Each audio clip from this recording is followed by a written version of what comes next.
코로나19 팬데믹 시대가 우리 생각을 뛰어넘어서 장기화되고 있습니다. 그러면서 우리는 비대면 예배라는, 그리고 혼자 예배를 드리고 두세 명의 가족끼리 랜선으로 연결해서 예배를 드리는 도무지 상상할 수 없는 초유의 방식의 예배가 강요되고 있습니다. 그것은 이 시대가, 이 나라의 정부가 우리에게 강요하는 것이 아니라 이제 그러한 것이 필요하게 되었다는 뜻입니다. 랜선이라고 하는 것이 사탄의 도구가 아니라 하나님의 도구가 될 수 있도록 우리가 선용하는 지혜가 필요한 시대가 되었습니다. 그러나 우리는 어떤 위기에 당면했을 때 내가 그동안 가지고 있었던 어떤 상식에 부합하는 방법으로만 우리가 늘 가지고 있었던 그 어떤 합리적이다라고 하는 과거로부터 틀 지어진 어떤 것에 한정해서 그 안에서 내가 옳다라고 하는 것만 생각하는 그런 시대가 이제 아니라, 그런 방법을 뛰어넘어서 참으로 살아있는, 그러면서도 상식적으로 보았을 때에도 너무나도 놀라운 어떤 결과를 우리는 바라보고 지향해야 되고 앞으로 나아가야 될 것입니다. 이 시대에, 코로나19 팬데믹 시대에 우리가 앞으로 나아가기 위해서는 우리의 환경을 이해하고 조건에 맞추어서 나아가는 것도 필요하지만 본질적으로는 우리는 말씀으로 돌아가야 됩니다. 기독교인은 말씀의 사람이고 침례교인은 더더욱 말씀의 사람들이라고 하는 별명을 가지고 있습니다. 그러나 사실 침례교인만이 아니라 성경적 신앙을 모색하고 성경적 종교를, 자신의 종교를 가진 모든 사람들은 항상 위기에 당면할 때마다 말씀으로 돌아가서 거기에서 말씀에서부터 근본적으로 하나님의 가르침을 받아서 그 원리를 실현해 나아가면서 그 위기를 극복한 것입니다. 바로 그런 시대가 왔음을 저는 좀 늦게 알았습니다. 2020년 12월 27일 마지막 주일까지 매주일 이 코로나 시대에도 대구에 내려가서 예배를 인도할 때에 저는 여전히 마땅히 예배는 대면 예배를 드려야 되고 현장 예배에만이 살아있는 예배다라고 하는 인식들을 가지고 있었습니다. 그러나 2021년 1월 한 달 동안 그야말로 집콕을 하면서 일종의 자가격리식으로 생활을 하면서 랜선을 통해서 예배에 동참하면서 시대가 변화되었다라고 하는 것을 깨달았습니다. 이러한 때에 우리는 좀 더 깊이 하나님의 말씀으로 돌아가고 참된 예배로 돌아가야 된다라고 깊이 고민하면서 이 요한복음 4장 23절 24절에 주목을 했습니다. 요한복음 4장은 기독교의 가장 근본적인 것, 즉 예배를 다루고 있다고 하는 것을 여러분 분명히 공감하실 것입니다. 요한복음 4장은 예수님께서 그 매우 초기 사역에 사마리아성 수가라고 하는 동네에 들려서 이 여인과 더불어서 대화를 나누고 이 여인을 깨우쳐 주는 장면이 나옵니다. 만일 우리가 요한복음 4장 1절서부터 시작해서 이 여인에게 주목한다면 예수님께서 이 여인을 어떻게 구원으로 이끌어 가고 계시는가라고 하는 측면을 볼 수가 있을 것입니다. 그러나 4장 23절과 24절에 주목해 보면 단순히 이 여인을 예수 그리스도를 믿고 구원받는 수준에서 멈추는 것이 아니라 우리 모두에게 하나님께서 찾으시는 예배, 하나님께서 자기 자녀들을 통해서 받으시고자 하는 예배가 무엇인지에 대해서 그 제자들에게, 그리고 우리 모두에게 깨우침을 주고자 하는 그러한 말씀이라고 하는 것을 발견할 수가 있습니다. 우리는 마태복음 16장에서 예수님께서 베드로의 신앙 고백을 통해서 내가 그 믿음의 고백 위에 내 교회를 세울 것이다 라고 하는 주님의 말씀을 우리는 기억하고 있습니다. 그러면 요한복음 4장에서 그 마태복음 16장의 그 시점까지를 이어보면 내 교회를 세울 것이다 라고 말씀하시기 전에 이미 참된 예배의 본질이 이루어지도록 주님께서 역사하고 있었다라고 하는 것을 그 문맥에서 우리가 발견할 수가 있습니다. 요한복음 4장을 특히 우리의 오늘의 본문 23절과 24절에 주목을 하면서 우리 주님께서 이 여인을 통해서 우리에게 가르쳐 주시고자 하는 예배의 본질, 예배의 핵심이 무엇인가라고 하는 것을 문맥적으로 파악하고자 한다면 우리는 그 3장의 니고데모의 대화라고 하는 그 부분까지 거슬러 올라가서 요한복음 4장 23절과 24절에서 그 문장을 구성하는 주요 단어들과 개념들이 이미 거기서부터 제시되고 상세하게 설명되고 있다고 하는 것을 발견할 수가 있습니다. 첫째, 우리가 요한복음 3장 3절부터 7절 사이를 우리가 살펴보면 니고데모의 대화 속에서 주님께서는 이 니고데모에게 사람이 거듭나지 아니하면 하나님의 나라를 볼 수 없다라고 얘기하고 있습니다. 그러니까 우리가 요한복음 4장 23절 4절에서 영으로 진정으로 드리는 예배가 무엇이냐라고 하는 것을 생각할 때 그 영으로라는 단어, 진정으로라는 단어가 무엇냐라고 고민하기 전에 이미 요한복음 3장 3절부터 보면 그 영으로 혹은 진정으로라고 하는 것, 혹은 어떤 번역에 따라서 in spirit and in truth, 성령과 진리라고 번역을 하든 뭐로 번역을 하든 그 개념을 이미 요한복음 3장에서 니고데모에게 주시는 말씀에서 사람이 거듭나지 아니하면이라고 되어 있습니다.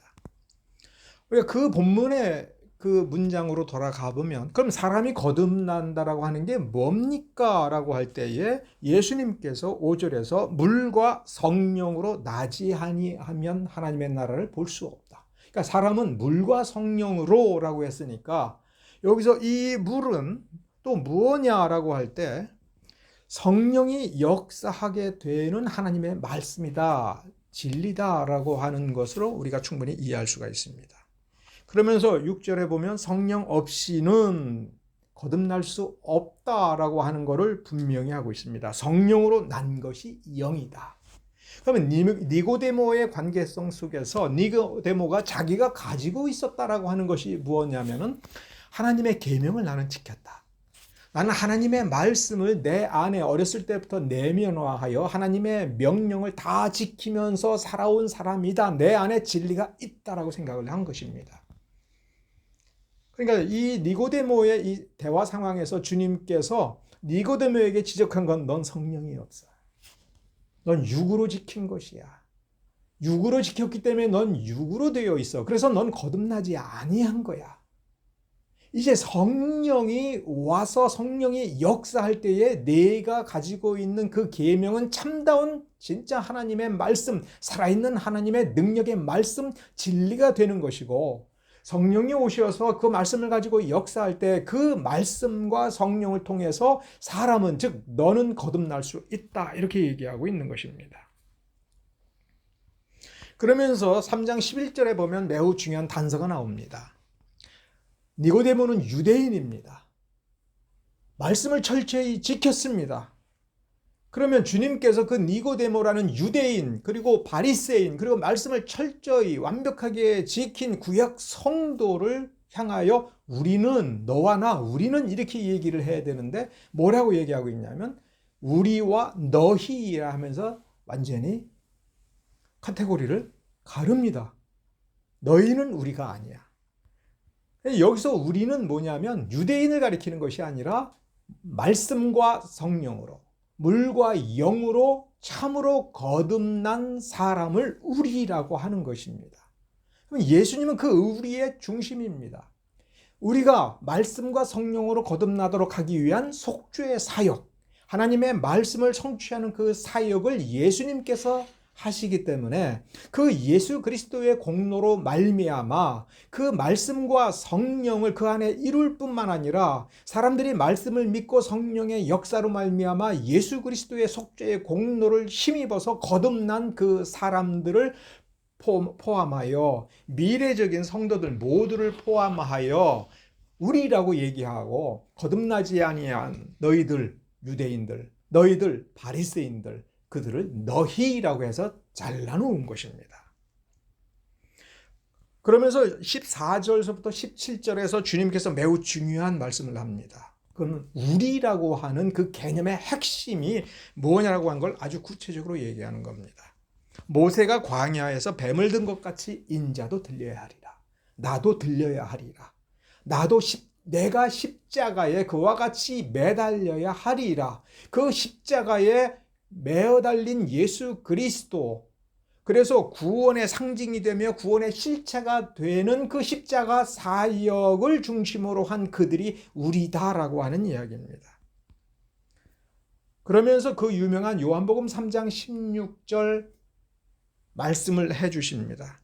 근데 우리는 요한복음 3장 16절만을 따로 떼어내서 이해를 해서 우리가 이렇게 사랑받았어, 이런 식으로 우리는 많이 생각을 합니다. 그러나 이 문맥에서 니고데모의 대화 속에서 우리에게 주고자 하는 건 뭐냐면, 이 십자가에 달릴, 광야에서 들린 뱀처럼, 그 장대 끝에 달린 뱀처럼 그 십자가에 달려 죽으실 예수 그리스도를 준 하나님 아버지. 하나님 아버지가 우리를 이렇게 사랑하셔서 메시아를 주시어서 십자가에 달려 죽게끔 함으로써 우리가 형성이 된다는 거예요. 그 십자가로 말미암아 우리 거듭난 자들이 하나의 무리를 이룬다라고 하는 것입니다. 이는 저를 믿는 자마다 멸망치 않고 영생을 얻게 하려 하심이라 해서 여기서 영생이라고 하는 말로 표현을 다시 바꾸었습니다. 어떤 표현을요? 천국에 들어가랴. 천국을 본다. 천국에 들어간다라고 하는 개념을 여기서 영생을 얻는다라는 쪽으로 바꾸었습니다.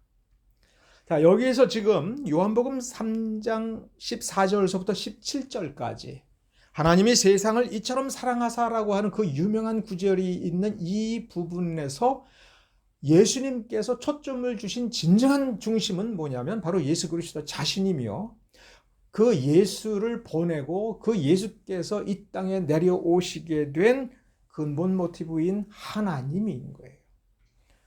그 모티브를, 그 중심을 우리는 잡으면서 3장 34절 36절의 흐름으로 가면 정말 중요한 말씀이 나옵니다. 하나님의 보내신 이, 놋뱀으로 상징되었던 그분, 그 보내신 이가 뭘 하냐면 하나님의 말씀을 하는 거예요. 이게 진리입니다. 그분이 전해주는 하나님의 말씀. 구약 성경에 기록된 계명을 부정하는 것이 아니라, 비록 그 말씀을 다시 증거하더라도 이 하나님의 보내신 이인 예수께서 하시는 말씀에는 뭐가 있느냐면 하나님의 성령을 한량없이 베풀어 주신, 그러니까 선지자들의 말씀, 구약의 계명의 말씀, 단순히 그 문자, 그것도 하나님이 주신 말씀이지만은 예수께서 오시어서 그 말씀을 우리에게 주실 때에는 성령을 더불어서 주신다라고 하는 겁니다. 그러니 우리가 여기에서 요한복음 4장 23절, 24절로 건너뛰어도 되는 겁니다. 왜? 여기 말씀과 성령이 나오지 않습니까? 요한복음 4장 23절, 24절에 있는 영으로, 혹은 신령과 진정으로, 영으로, 그리고 진리로 라고 하는 그 개념이 여기서 이미 연결이 되는 겁니다. 예수께서 직접 말씀을 주셨다라고 하는 직접 계시가 중요한 것이 아니라, 이 문맥에 의하면 분명히 예수 그리스도께서 십자가에 달려 돌아가신다라고 하는 그 십자가 사역으로 말미암아 그 말씀은 실현된 말씀, 능력이 충만한 말씀, 성령이 있는 말씀이 된다 하는 것입니다. 그래서 이제 4장 23절 24절을 보면 아버지께 참으로 예배하는 자들이라고 하는 말이 나옵니다. 이 앞에 바로 22절까지의 문맥을 놓고 보면 이제 사마리아인들과 유대인들이라고 하는 이 두 개의 종파 간의 어떤 차이, 이것이 아니라 이 거듭난 자들만이 하나님과 예수 그리스도를 중심으로 하여 우리가 되었는데, 지금 4장 23절에서는 그 표현 우리라고 하는 표현이 아버지께 참으로 예배하는 자들이라고 하는 표현으로 바뀝니다. 그러니까 우리는 누구예요? 참으로 예배하는 자들. 근데 참으로 예배하는 자들의 중요한 징표는 뭐예요? 하나님께 예배하는 게 아니라 아버지께 예배하는 거예요. 하나님이 나의 아버지가 된 자들. 그들은 이미 참되게 예배하는 자들이 되어 있다는 거예요. 그래서 23절과 24절에서 우리가 주의해야 될 것이 무엇이냐? 참된 예배를 드릴 때에 참된 신자가 된다라고 하는 관념을 우리는 버려야 됩니다. 우리가 신자인데 어떻게 해야 영으로 예배를 드리고 어떻게 해야 진정으로 예배를 드리는지, 이 영의 개념이 뭐고 진정의 개념이 뭔지, 이 영이 성령인지 이 진정이 진리인지, 이것이 주관적인 우리 안에 있는 것인지 우리 바깥에 있는 건지, 그래서 어떻게 가져다가 이렇게 사용하여 어떻게 예배를 드릴 것인지, 무슨 방법인지, 무슨 제도인지, 무슨 순서인지, 이거를 고민할 필요가 없다는 겁니다. 어떤 좋은 방법을 쓰고 어떤 신령한 그 무엇이 역사할 때에 참된 예배, 살아있는 예배, 경건한 예배, 능력 있는 예배, 이렇게 되고, 이렇게 능력 있는 예배를 드림으로써 우리가 어떤 특별한 존재가 된다라는 관념이 이 본문에는 없습니다. 누가 드리는 예배요? 영과 진정으로 드리는 예배는 하나님을 아버지로 삼고, 그래서 이미 참되게 예배 드리는 상태가 된 그들이에요. 그래서 이 참되게라고 하는 말이 우리 참으로 혹은 참되게라는 말이 우리 말로는 부사처럼 되어 있으나 원문은 형용사인 겁니다. 이미 그 상태가 된 사람이에요. 그러니까 우리가 요한복음 3장으로 돌아가서 우리가 다시 한번 묵상을 해봐야 됩니다. 하나님을 아버지로 내가 고백하면 되는 건가요? 거듭나야죠. 그러면 내가, 니고데모가 부딪혔던 질문은 그거예요. 그러면 내가 어떻게 해야 내가 갓난 아이로 다시 태어나는 겁니까? 내가 다시 엄마 자궁으로 기어 들어갔다가 다시 나와요? 내가 어떻게 해야 돼요? 이런 식으로 질문한 겁니다. 근데 주님께서, 아니, 세상에 어떤 자식도 자기가 태어나지도록 해서 태어나는 사람은 없다. 우리가 하나님의 자녀가 되는 것은 어떻게 되는 거예요? 내가 되겠다라 해서 되는 게 아니라 아버지께서 낳으신 겁니다. 아버지께서 예수를 보내서 예수께서 오신 것처럼 아버지께서 우리를 찍어서 내가 너를 낳았다, 그 산고의 고통을 아버지께서 감당하시는 겁니다. 그 산고의 고통을 이루기 위하여 십자가의 고통을 예수님께서 스스로 감당하시고 그 공로를 우리에게 주심으로 우리는 되어지는 거예요. 우리는 하나님의 자녀가 되어지는 거예요. 하나님의 선택이라고 할 때 하나님이 선택하셨으니까 나는 뭐가 되는 거야가 아니라 나는 선택되는 존재구나. 나는 내 아버지를 경외해야 되겠구나. 나는 내 아버지께 영광을 돌려야 되겠구나. 이게 내 할 일이구나라고 저절로 가슴속에서 감동이 오고 자발적으로 하나님을 내 아버지로서 찾고 그 아버지 앞에 때로는 나의 어리석은 모습 때문에 눈물을 흘리고 울부짖고 회개를 하되 매어 달리는 건 누구한테 매어 달리는 거냐면 아버지께 매어 달리는 겁니다. 이렇게 되어지는 거예요. 그것이 참으로 예배하는 자들이에요. 참으로 예배하는 자들에게 이 자들은 구원이 주어지고 거듭난 자들입니다. 그러면 영과 진정이 이게 무엇든 간에 그 스스로 말씀을 찾으면서 어떻게 하면 내가 하나님께 좀 더 순수한 예배, 살아있는 예배를 드릴까 고민하고 고뇌하고 몸부림치면서 이 말씀에서 찾으면서 이 하나님의 말씀 성경 66권의 말씀을 읽으면서 나의 나됨, 나의 구실, 자녀다움, 자녀의 구실 이것을 찾으면서 하나하나 이루어 나아가는 것, 그게 살아있는 예배고, 그러한 자들이 예배 순서로 이렇게 모이게 되는 겁니다. 그래서 그 사실 거슬러 올라가서 4장 22절에 우리는 아는 것을 예배한다 이렇게 되어 있습니다. 아버지를 아니까 아버지를 예배 드리는 거예요. 말씀을 아니까 말씀으로 예배를 드리는 거예요. 말씀을 깨달아 아니까 그 아는 것 그대로 행동할 줄 아는 그 능력이 그 안에 있어서 그렇게 하는 것입니다. 그 그리스도는 유대인에게서 나왔다 하지만 그러나 유대인이 이제는 더 이상 특별한 존재가 아니라 우리가 특별한 존재입니다. 우리는 하나님의 자녀가 되었습니다. 우리는 세상에 있고 세상적인 방식으로 살지만 하나님을 아버지라고 부르는 것입니다. 그런 우리를 사랑하여서 우리에게 말씀을 주시고 우리에게 성령을 주시고 그래서 구원을 이루시고 온갖 축복을 주시는 것을 여러분 잊어서는 안 됩니다. 조직신학에서 연합에 대해서 얘기합니다. 우리는 예배로 하나 된다라고 얘기하고 있습니다. 그러나 요한복음 4장 23절 24절을 보니 이미 우리는 예수 그리스도의 속죄 사역으로 말미암아 하나님 아버지의 사랑하심으로 말미암아 삼위일체 하나님과 우리는 하나로 연합이 되어 있습니다. 이미 우리는 우리라고 주님께서 인정하셨습니다.